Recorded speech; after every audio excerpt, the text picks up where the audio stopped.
दोस्तों, यह कहानी एक चरवाहे और कुछ भेड़ों की है। साथ में एक सूअर की भी कहानी है। एक बार एक चरवाहा एक खेत में अपनी कुछ भेड़ों को चरा रहा था। उसकी सारी की सारी भेड़ें भी आराम से ग्राउंड में घास चर रही थीं। चरवाहा भी शांति से एक जगह पर बैठा हुआ था और अपनी भेड़ों को ध्यान से देख रहा था। तभी एक मोटा सा सूअर वहां पर आ गया और सारी भेड़ों को चारा खाने से डिस्टर्ब करने लगा। चरवाहे ने जब यह देखा तो वह परेशान हो गया। उसने सूअर को बहुत समझाने की कोशिश की, लेकिन मोटा सूअर कुछ समझने के लिए तैयार ही नहीं था। जब सूअर किसी भी तरह से नहीं माना और उसने अपना उत्पात कम नहीं किया, तो चरवाहे ने उसे उठाकर अपने कंधों पर रख लिया और इसे दूसरी साइड ले जाने के लिए चल पड़ा। सूअर बहुत तेज था, वह सब समझ गया कि ये मुझे कहीं ले जा रहा है। उसने चरवाहे से बचने की बहुत कोशिश की, बहुत हाथ पैर चलाए,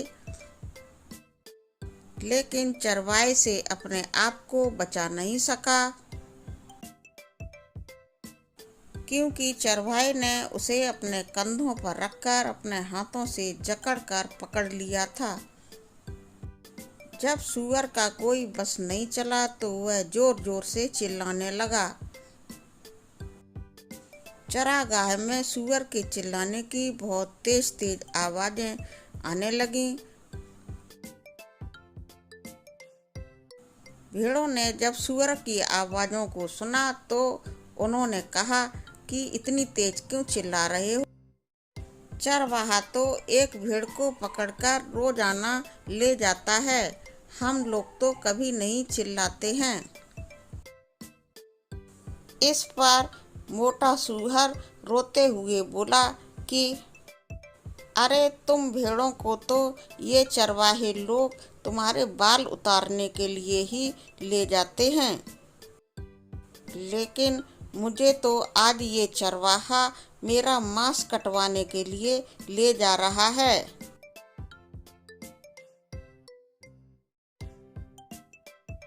सोचो, जिस कसाई के पास ये मुझे कटवाएगा, मुझे कितना दर्द होगा और मेरी जान भी चली जाएगी।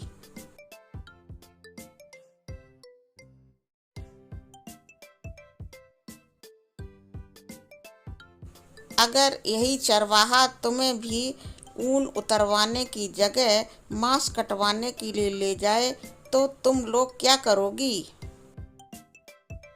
मोटे सूअर की बात सुनकर सारी की सारी भेड़ें चुपचाप हो गईं और बिल्कुल ही स्तब्ध रह गईं। भेड़ों की चुप्पी को देखकर मोटे सूअर ने कहा, अब बताओ, अगर कभी तुम्हारी जान पर बन आए तब भी क्या तुम इतनी बड़ी बड़ी बातें करोगी? अगर कभी तुम्हारी जान पर बन आए तब तुम बड़ी बड़ी शाबाशी की बातें करना। दोस्तों, इस कहानी से हमें यह सीख मिलती है, जब तक किसी के सामने कोई परेशानी नहीं आती है तब तक वह बड़ी बड़ी बातें करता है, लेकिन जब उसी के ऊपर खतरनाक परेशानी आ जाती है तो उसकी बड़ी बड़ी डींगें बेकार हो जाती हैं। धन्यवाद।